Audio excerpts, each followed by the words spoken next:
우리 시대에 전 세계적으로 가장 우려되는 일 중에 하나는 동성애 문제입니다. 동성애를 지지하고 옹호할 수 있는 법을 교묘하게 만들려는 것이 차별금지법입니다. 미국은 2015년도에 연방법원에서 동성결혼을 허락했습니다. 그 이후로 서구 기독교 국가들 점점 동성애 문제에서 다 무너진 상태입니다. 영국 역시 차별금지법이 통과되어서 교회에서는 동성애가 잘못이다 라는 말을 비판을 할 수 없게 되었습니다. 기독교 정치인이 동성애를 반대하면 정당에서 쫓겨납니다. 거리에서 전도자들은 체포됩니다. 크리스찬 의사 간호사들은 환자에게 기도를 해주면 해고당합니다. 영국 2000년도 군대 내 동성애가 허락되었습니다. 여러 국가들이 이제 이 일에 동참하며 1인당 GNP 국민소득 3만 불 이상 되는 나라 중에 동성애법을 막은 나라는 오직 한국밖에 없습니다. 그러니까 전 세계 유엔과 선진국들이 난립니다. 한국은 이제 마치 미개한 나라처럼 공격하기 시작했습니다. 우리나라 2007년부터 이 동성애에 대한 비판조차 막으려는 악법인 차별금지법, 굉장히 교묘합니다. 그것을 제정하려고 하고 한국교회는 막으려 하고 2007년부터 이 싸움을 하고 있습니다. 어느 다른 종교가 딱히 도와주지도 않습니다. 외롭게 고군분투하고 있습니다. 2015년부터 우리 서울 중심지에는 동성애 축제, 퀴어 축제가 매년 열리고 금년 7월 1일에도 계획되어 있습니다.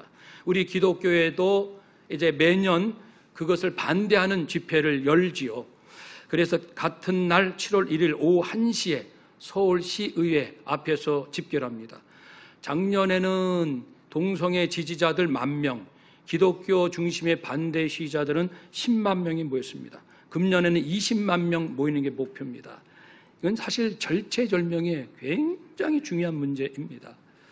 왜 이렇게 성에 대한 이슈가 서구를 중심으로 전 세계에 이렇게도 난리일까? 동구 공산국가가 무너진 다음에 이 막시즘, 공산주의가 위기를 당하게 되었습니다. 그러면서 네오막시즘이 등장을 하면서 프로이드의 심리학을 차용하고 교묘하게 자본주의 국가의 모순, 그러니까 인간이 소외되는 부분, 차별되는 부분, 탈인격화, 그리고 개인화, 이것을 극복하기 위해서는 휴머니즘의 요소가 필요하다. 그래서 끌어당긴 것이 성해방입니다. 그러니까 성적 욕망을 가정으로부터, 학교로부터, 종교로부터 해방시킴으로 새로운 막시즘 사상을, 그런 세상이 온다라고 그것이 저변에 쫙 깔려 있습니다. 그래서 전 세계가 이 성 문제가 아주 성소수라는 문제, 이 이름을 앞세워서 굉장합니다. 작년에 동성애 퀴어 축제에는 아주 이제는 대놓고 미국 대사, 유럽 여러 13국의 대사 또는 거기 대표를 파견해가지고 우리는 동성애를 지지합니다. 인권입니다. 이들을 지켜야 합니다. 라고 이제는 그 정도로 작년 일입니다. 여기까지 올 때까지 왔습니다. 둘 중에 하나겠죠. 우리나라도 동성애법이 통과되든지 끝까지 막아가든지. 전 세계가 한국을 주목하고 있습니다. 한국은 이상하다. 그래서 선진국 같은데 왜 이럴까? 지금 물음표로 우리를 주목하고 있습니다. 잠시 성경으로 돌아갑시다. 동성애에 대한 성경, 구약 성경 창세기 19장입니다. 족장시대 아브라함 때입니다. 아브라함의 조카 롯이 소돔으로 갔지요. 이제 하나님께서 아브라함에게 말씀하십니다. 소돔과 고모라의 악이 너무 커서 내가 심판하려 한다. 아브라함이 하나님의 그 결심을 들으시고 중보기도 하지요. 하나님, 소돔에 의인 50명 있으면 좀 봐주시면 안 돼요? 그래, 봐줄게. 아니, 의인 45명, 40명, 30명, 20명, 한 번만 더요. 10명만 있어도 좀 심판해서 좀 배제해 주시죠. 그렇게 하겠다. 근데 그마저 없어서 하나님께서는 유황불로 소돔과 고모라 심판을 하셨잖아요. 근데 그 전에 이제 심판하기 위해서 천사 2명이 소돔과 고모라 소돔성에 들어갑니다. 롯을 만납니다. 롯의 집에 들어가게 됐습니다. 그랬더니 이제 겉모습은 남자예요. 아마도 매력 있는 남자인 것 같아요. 그래가지고 그 온 마을, 이 마을, 저 마을 젊은이, 노인 할 거 없이 막 모였다고 했습니다. 롯의 집을 에워싸면서 이제 막 거칠게 그 남자 2사람 내놔라. 너희 집에 들어간 거 안다.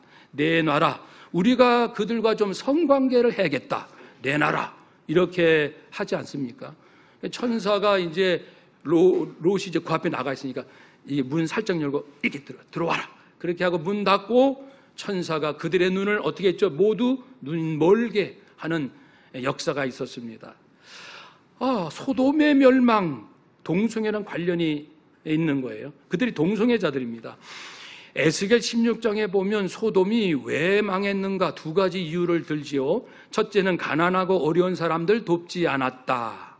그러니까 사회가 지금도 양극하고 불평등인데 가난하고 어려운 사람들이 권력자가 보호하고 힘 있는 자가 정말 보호하는지 하나님은 눈여겨보시는데 이 소돔은 완전히 그렇지 못한 불의한, 너무나도 불의한 사회고 또 한 가지는 혐오스러운 일을 저질렀다. 명확하게 명시했는데 이것이 동성애라는 표현은 거기서는 하지 않았지만 성경 전체에서 볼 때는 혐오스러운 일이 동성애에 있는 건 거의 확실한 표현입니다.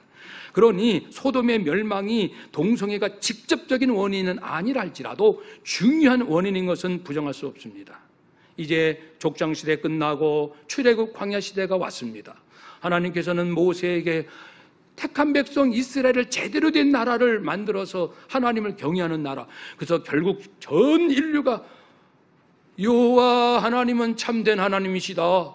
우리가 알던 로마 신화, 그리스 신화, 동양에서 수없는 이 신들, 인도 신두교 그 범신론, 그런 신이 아니라 여호와 하나님이 참 하나님이시다. 이것을 이제 하나님께서 드러내시려고 샘플로 이스라엘을 택하셨지요.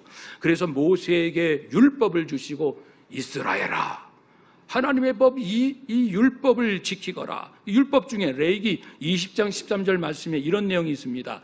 누구든지 여인과 동침하든 남자와 동침하면, 이건 남자에 대한 말입니다. 남자가 남자와 동침하면 둘 다 가증한 일을 행함인즉 반드시 죽일지니 자기의 피가 자기로 돌아가리라.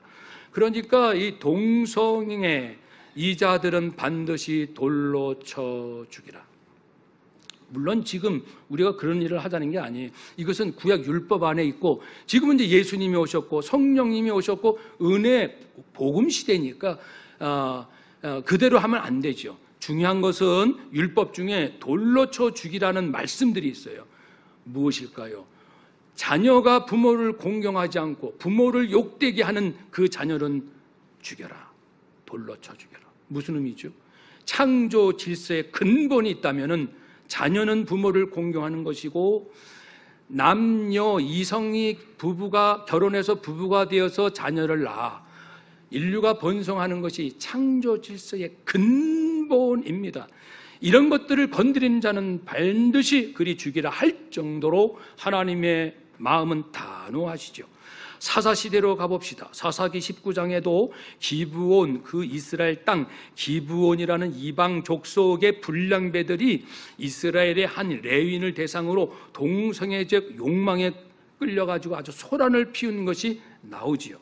신약으로 갑니다. 고린도전서 6장, 디모데전서 1장, 유다서 1장 7절 말씀에도 이제 남색하는 자들에 대한 경고가 나오는데, 동성애를 지지하고 옹호하는 자들은 이걸 해석하기를 남색, 즉 이방 종교에서 자기들을 믿는 신에게 제사를 지내는 그 과정에서 그 신전 안에 남창이 있고 여창이 있었다. 그러니까 그 성관계, 그런 남창이지 그 동성애자는 아니다라고 이제 억지 해석을 합니다. 그러나 전체 부분에 볼 때 그것은 분명히 동성애를 언급하는 것이고, 그러니까 이러지도 못하고 저러지도 못할, 이것 봐, 확실히 동성애에 대한 심판 아니야? 라는 본문이 로마서 본문입니다. 그래서 오늘 로마서 1장 26절 27절 다시 한번 우리 함께 읽어봅시다. 이 때문에 하나님께서 그들을 부끄러운 욕심에 내버려 두셨으니 곧 그들의 여자들도 순리대로 쓸 것을 바꾸어 영리로 쓰며 그와 같이 남자들도 순리대로 여자를 쓰기를 버리고 서로 향하여 음욕이 불릴 듯하며 남자가 남자와 더불어 부끄러운 일을 행하여 그들의 그릇 때문에 상당한 보응을 그들 자신이 받았느니라. 아멘. 이건 부정할 수가 없네요.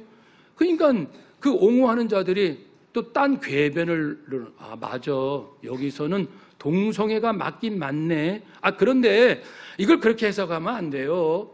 여기서 분명히 야단치는 말씀인데 이것은 이제 그 태생적으로 동성애 유전자를 가지고 태어났기 때문에 어쩔 수 없이 그렇게 살아가는 사람에 대한 심판이 아니고 성적 타락으로 동성애적 삶을 사는 사람들에 대한 심판이요, 이렇게 또 슬쩍 바꾸는 것이죠. 그러나 이제 신학적으로, 생물학적으로 이 태생적 동성애가 아닌 것을 증명할 수 있습니다. 에이즈 환자의 신규 감염 94%는 동성애 출신입니다. 그중 92%가 남성 간 동성애입니다. 아니, 그러면 하나님께서 남자에게, 얘야 너 있잖아, 에이즈는 죽음의 병이에요. 이 에이즈를 걸리기 아주 높은 확률이 있는 동성애로 태어나거라. 너도 동성애 유전자를 가지고 태어나서 피할 수 없도록 에이즈에 걸려서 죽는 것이 내 거룩하신 뜻이야. 이렇게 우리가 설득이 될 수 있나요? 신학적으로 하나님의 거룩하시고 선하신 성품에 위배되어 모순입니다. 그래서 이것은 그리 될 수 없고, 또 하나님께서 이러한 동성애 이런 부분이 25절 가면은 하나님의 진리를 거짓으로 바꾼 것이라고 말씀했습니다. 어쨌든 뭐 태생적이든 아니든 동성애, 그것은 하나님의 창조 질서를 엎은 것이다, 분명히 25절에 말씀하고 있고, 두 번째, 생물학적 측면에서 동성애가 유전자와 관련이 있을까 없을까? 1993년 해머라는 사람이 처음 제기했습니다. 유전자에 관련이 있다가 어쩔 수 없을 것 같다. 그리고 1999년에는 관련이 없다라는 이제 반론이 만만치 않고 2005년에는 입증이 됐습니다. 그래가지고 그들도 이제 어쩔 수 없다라고, 맞다라고, 관계가 없다라고 얘기를 했어요. 그 다음에 살짝 반론이 있긴 있지만 오늘날에는 동성애가 확실히 태생적인 것이 아니라 후천적인 사회 문화적인 요인이라는 것이 이제는 누구나 부정할 수 없는 사실까지 왔습니다. 사랑하는 여러분, 그러므로 이제 우리가 팩트, 정확한 사실을 가지고 성경을 읽어야 되고, 아무튼 하나님은 동성애를 죄로 여기지 않는다는 그 결론을 이끌어내려고 이렇게 성경을 해석하는 자가 누군가? 그것이 바로 누구냐면은 헬미니악이라는 천주교 신부입니다. 그런 철학자요 심리학자입니다. 그가 그런 일들을 행하면서 이제 그런 신학, 퀴어 신학이라고 하죠. 그러니까 그 성경 하나하나에 그렇게, 성경 전체가 하나님께서 동성애를 죄악시한다는 것이 명백함에도 불구하고 끝까지 아니라는 그러한 논리를 펴고 있고, 그리고 그걸 따르는 사람들은 끝까지 그 이제 이론을 가지고 주장하는 것이죠. 문제는 언론입니다. 우리나라는 2013년 에이즈 확산 위험 국가로 분리되었습니다. 지금 가파르게 확산되고 있습니다. 그 동성애로 20세, 24세 젊은 층에서는 10년간 10배 빠른 속도로 에이즈가 감염돼. 젊은이들이 당하는 거예요. 주로 에이즈는 젊은 남성들, 빠른 속도로. 말씀드린 것처럼 에이즈가 동성애랑 깊은 관련이 있다는 것은 이미 밝혀졌습니다. 아니, 보건복지부 공식 문건 제3차 국민건강 증진 종합계획에 밝혔죠. 남성 동성애자 간 성접촉이 에이즈의 주요 전파 경로라 밝혔고, 그리고 동성애자들을 옹호하고 지지하는 많은 시민단체가 있습니다. 그 중에 하나의 행동하는 성소수자 인권연대, 자기들 보고서에서도 발표합니다. 한국의 에이즈 감염 중 다수는 남성 동성애자다.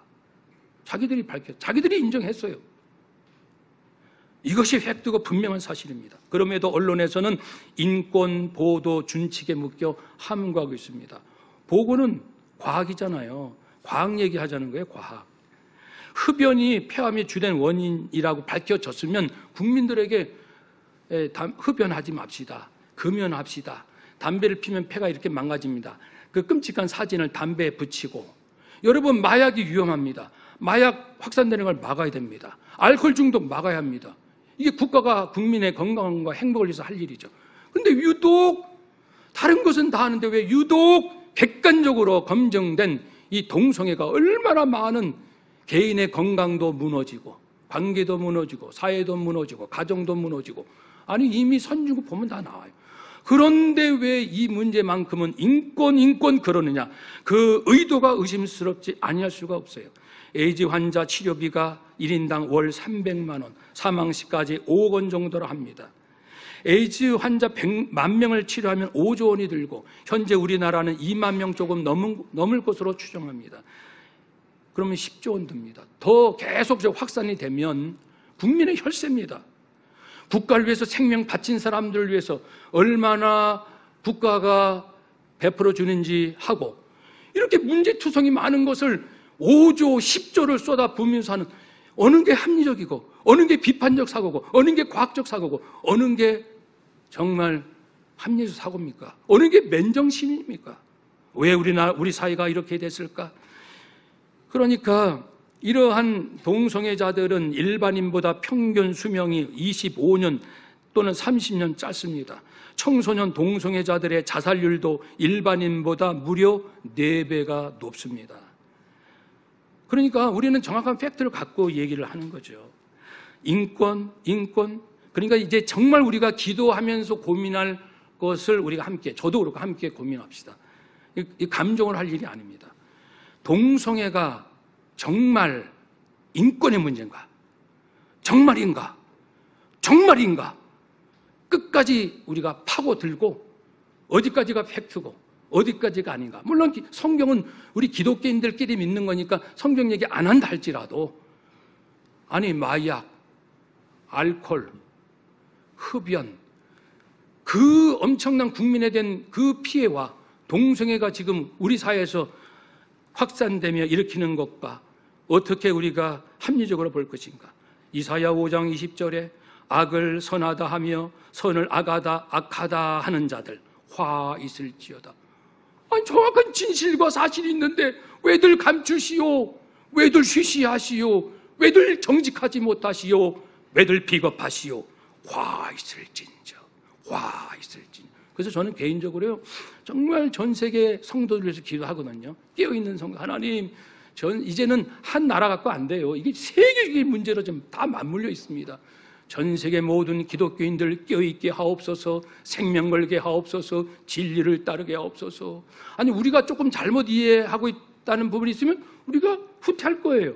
양보할 거예요. 그래, 미안해요. 그러면 돼요. 우리는 거짓을 말하는 기독교인이 아니잖아요. 그래서 어떻게 하면 좋을까? 첫째는 알리는 노력을 해야 됩니다. 동성애가 선천적인 것이 아니랍니다. 에이즈 발병과 깊은 관계가 있답니다. 우리 사회, 우리 가정을 위협하는, 자신들의 건강도 무너뜨리고요, 그런 것이랍니다. 알려야 합니다. 두 번째는 막아야 합니다. 그래서 퀴어 축제 매년 열리는데 인권이지. 그러면요, 마약 중독자들이 거리에서 막 마약을 피면서, 그렇죠, 혼미한 정신을 가지고 그 시청 앞을 온통 난리를 쳐도 내버려둡시다. 인권이에요. 마약 환자들도 인권이 있잖아요. 흡연 환자들이 함께 집단적으로 모여서 막 그냥 여기저기서 공공장에서 담배를 필 때 내버려둡시다. 왜냐하면은 그는 그들의 인권입니다. 그렇게 말해야 되는 거 아닙니까? 우리가 그러므로 이 부분 심각하게 생각하고 우리가 막는 노력을 해야 합니다. 품는 노력이 필요합니다. 놀란 얘기를 나누면요, 이요나 목사님이란 분이 계셔요. 그분이 자기가 동성애자였고 이태원에서 70명의 게이를 운영했던 게이바를 운영했다가 나중에 탈동성애자가 되고, 그리고 이제 목사님이 되고 동성애자들을 상담하고 돕는 일을 지금까지 합니다. 저도 이태원에서 35년 전 직장생활 2년을 할 때 저녁 아주 회사에서 잔 적이 있어요. 사장의 허락을 받고 회사 일에 죽도록 충성하려고, 또한 직원하고. 그래서 그 친구랑 제가 2년 동안 이태원 밤거리를 많이 다녔거든요. 그때 저는 게이가 무엇인지 처음 알았어요. 그 어떤 분이 예쁜 여자가 지나요. 예쁘지? 남자야. 이렇게 알려줌으로 그때 이제 눈을 뜨게 됐는데요. 이 이요나 목사님이 6년 전 시점까지만 해도 안타깝게도 동성애자 크리스찬 동성애자 1200명을 상담을 했습니다. 그 중에 38%가 모태 신앙입니다. 그리고 거기에 17%는 참 밝히고 싶지 않은데 목회자 자녀들입니다. 그러니까 우리 기독교 교회 안에 얼마나 무섭게 동성애가 이미 확산되고 있는지를 알 수 있죠. 그 상담해 보면 그들이 끊어야 된다는 걸 아는 거예요. 괴로운 거예요. 안 되니까 죄책감에. 그래서 상담을 받은 거니까. 상담받지 않은 자까지 하면 얼마나 많겠습니까? 기독교 크리스찬 동성애자들이. 그러므로 우리는 두 가지가 필요합니다. 이 머리는 똑똑해야 돼요. 논리적으로, 매우 논리적이어야 합니다. 두 번째, 가슴은 친절하고 따뜻해야 합니다. 뜻밖의 회심이라는 책을 쓴 버터필드라는 그 교수가 있습니다. 미국에 36세 종신교수가 된 영문학과 여성학을 가르치는 교수입니다. 그는 유물론적 세계관을 가진 포스트 모더니스틱 페미니스트입니다. 게이 프라이드, 게이들의 그 행진, 또는 하버드대 유수한 대학에서 게이, 레즈비언 연구가 강의하는 퀴어 이론가입니다. 그는 기독교에 대해 엄청 욕을 했습니다. 기독교인들은 너무 배타적이야. 그들은 너무 혐오 발언을 해. 앞장선 사람입니다. 그 사람이.